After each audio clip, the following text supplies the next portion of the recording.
but Ether wasn't really that personal. Yeah, but I agree. Maybe because Onam Kennel. Ether started like. Yeah, but when I'm getting about things that everybody knows. But what this chick was saying was that I know those things. Like they rattle his cage.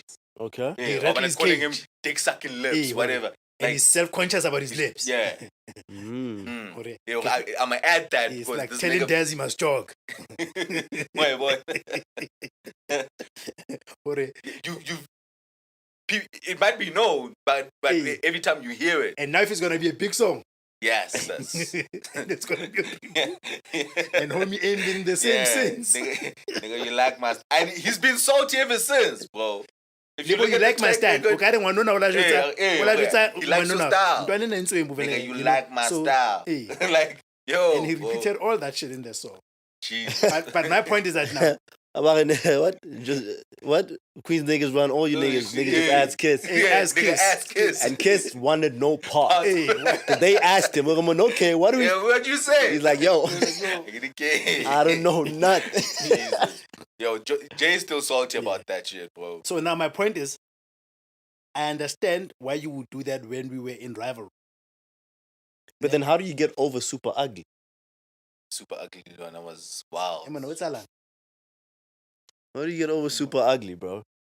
Talking about leaving condoms on my baby seat. So be that as it may. But a lot of people don't rate Super Ugly though, right? Because it's not like one of those. It came, but yeah. And he was talking his shit, but people didn't rate it that much. Yeah, it I felt like it was scorching, bro. Yeah. But, yeah. Yeah, but in rate too. Like it felt like, you know, Super Ugly was an appropriate response to Ether. Ether was not an appropriate response to Takeover. Word. Ether was not an appropriate response to Takeover. Because Takeover was facts.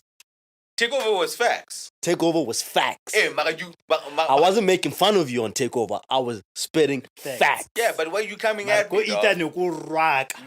On Ether, but Takeover, I was giving you facts. It's like there's nothing that I said on Takeover that was not true. It's like dating in the Rubagayona last week. Okay, even though Tori Buang in it, but it offends me, dog. It offends me, and the fact that I'm offended, like now I gotta up the level. Yeah, you know what I'm saying. I'm gonna have to quickly say, hey, I need to go jog. Yeah. I'm like, I'm hiding it now.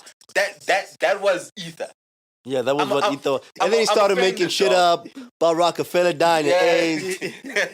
I'm offended. That's when I think Ether caught so much wind because it was brazen. It was the first time you mentioned a song. It was not a subliminal. It was not a subliminal. What directly to that nigga. That's why it was like, but when I became an adult, listening to hip hop, Takeover took over Ether. Yeah, for me, like for the most of my life, Ether was that thing, right? Yeah. But when I listened back to it, I'm like, yo, Takeover was that track. Takeover was better than Ether. It was well crafted. Because it was fact. But you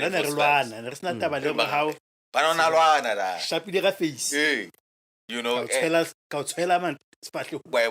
and that's all people remember from a fight. And what people remember, to what Moody is saying, and I think we ventilated on this before, is because at that time it was unheard of for top tier rappers. Top tier rappers to say gunning. It's like when you think TKZ le Mdu, they never said Masilela, they said Masimbele. Because they were all top tier artists. You never went direct because you don't know this man might have connects in the record labels where, I mean, you hear stories about how R. Kelly blackballed Joe, the R&B singer, because he was like, this nigga looks like, guitar key, and it looks like his pen game and vocals. So because R. Kelly was the highest selling artist on Zomba, he was like, nah, this kid that's coming up, Barunamu blackballer too much. So in the rap game, it was the same thing. For you to come out and say, fuck Jay-Z, and you don't even care whether it's career suicide. The same thing what people like 50 Cent for, by the way. Yeah. That like 50 Cent for. Or 50 Cent became very direct with his beefs. Yeah. He would clown you, he'd be direct. It was not because of he was artistically better than some of those artists. No. Nah, he didn't give a fuck. He was bringing his game direct. To you. And that's what people like. Like Yeah. even on Twitter, you see it's people that are always gonna go direct when it comes to beef that kind of get like a lot of traction, not people that go subliminal. You know? But my theory was when I was speaking to somebody was that, the common denominator was Nas's manager, like Steve Stout. Steve Stout, sometimes when Nota speaks, I always think Steve Stout, because when Steve Stout sometimes speaks in interviews, you'll think he's a hater until you know who he is. Yeah. I felt like the older they became, these guys, like Bele Banyala and whatnot, it was like, we both know we're good. Almost like, like Kespa le AKA, they know that beef serves them. And I felt like with Nas and Jay-Z where they were, they felt like what will now serve us is if we let go of the beef. And it's a Nas divorce. That was just my speculation. Very wild. For that money, I get it. Steve Stout now went to work with Jigga in terms of all his business dealings.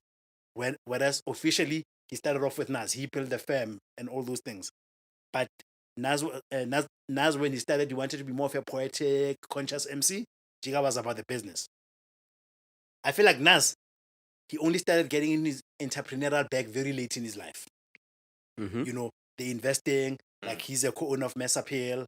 He's got restaurants now. Bevel. I think on Supreme, Bevel, I think he's a endorser, but I don't think he's invested. I thought he invested. No, he's not invested. I thought he's also an endorser on Mass Appeal too. Because he co-owns. Because Mass Appeal was getting dragged on the TL for their white tendencies and discrimination of black people in those companies. He's a co-owner.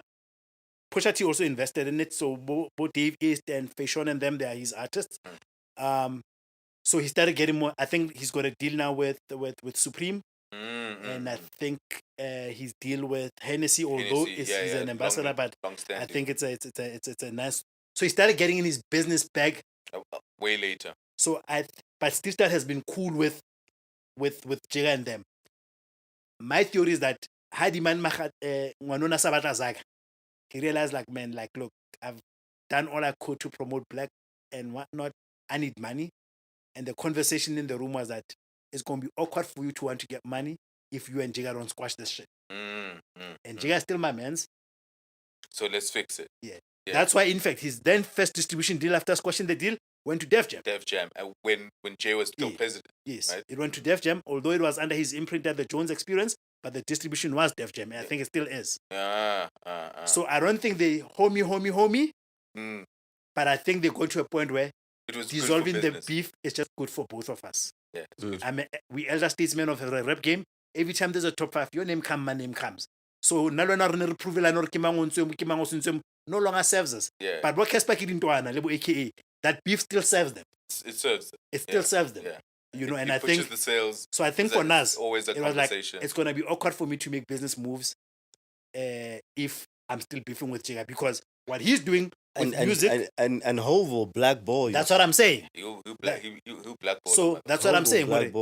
That's what I'm saying. Where then he's like, if I'm trying to get into the business, like this beef, if we squash it, it's will be good for everybody. We will be good for everybody. I know. That's my theory. Yeah, no, I see it, but I guess then, music wise, it's a little still fuck you. It's a little still fuck you, bro. Because if you look at Nas's first single, Ultra Black, he's on theme with the whole black thing. Yeah. Right? And now the single that dropped on the same day as Nas's album. It's about black entrepreneurship. Yeah. It's on that theme too. Do you think there's a possibility that might be deliberate? I did point out on that. That's why I was asking that question now. If we men's and we've already squashed the beef, because for both of us this shit looks awkward. So if it's awkward, it's either the truce is not genuine, it's business as well. So it was like our truce is only for business matters, it's truce, but musically, artistically, we're still competitors. I'm coming for you. Let the best man win insofar as that's concerned, because we're not boys. Yeah. We're not boys. It's like yeah, but I mean, what I'm saying is, could they have agreed? That's I was coming to that. Drop a track on the same day. I was coming to that. So my point is, if then the other thing is that if they've squashed the beef, if they squashed the beef insofar as man to man, but not artistically, but they were like, anyway, the narrative around our beef still keeps our names popping. So let's continue on this streak to keep people. Let's continue on this streak of these coincidental drops because we know people are gonna talk. And if my name is in the mix when you dropping, it's good for everything. It's good for you and I because it's good for business. People are gonna go listen to both. That's what I'm saying. It's good for business. So that could be because anything outside that for me, outside it being an agreement, it then means that beef was not genuinely squashed. It was squashed only for my moves and our moves not to be and awkward. people thrive on beef. Yes. Yeah. That's what I'm saying. Yeah. You know, it's like when drug dealers say we have a truce around territories. Before that, Neretlwala and Masepa fighting over a territory. Then when we do a truce, right? Kibo look, then after that, I still find you that whenever I do something, you follow suit. So I think I think there is some method to the madness. Yeah, there could be. You know, but we love it, man. Yeah, we love it. And the album I genuinely love the album. Yeah, I love that. I like it. I haven't heard it. Yeah, you haven't heard it yet. King, why are you taking a book? I have a to listen playlist. So when albums come out, I don't. Oh, how because there's too much music. I've told myself that I'm not gonna jump to new albums. Okay. I'll get to it when it's its turn. Yeah. So I just go down the list. It's a huge list. Yeah. Because every Friday, like, you get inundated, bro. With, like, so I just keep on throwing them in that playlist. When you get to we get a konosi enyane amasepa. Hey man, ya ngwana khala o batla I'm in town. Yo, I got a list. You came to town. Actually, in the earlier days, that used to be a thing. You came to town on the wrong time. Hey man, I get to you when I get to you. The spot is filled. I'm not on the tier. I'm in your city. Wait your turn. I get your city, and you won't tell me. And you won't tell me nah, and I'm not checking out for you now. I'm dealing with a list. Can I backlog? Hey, relax. We Dojo.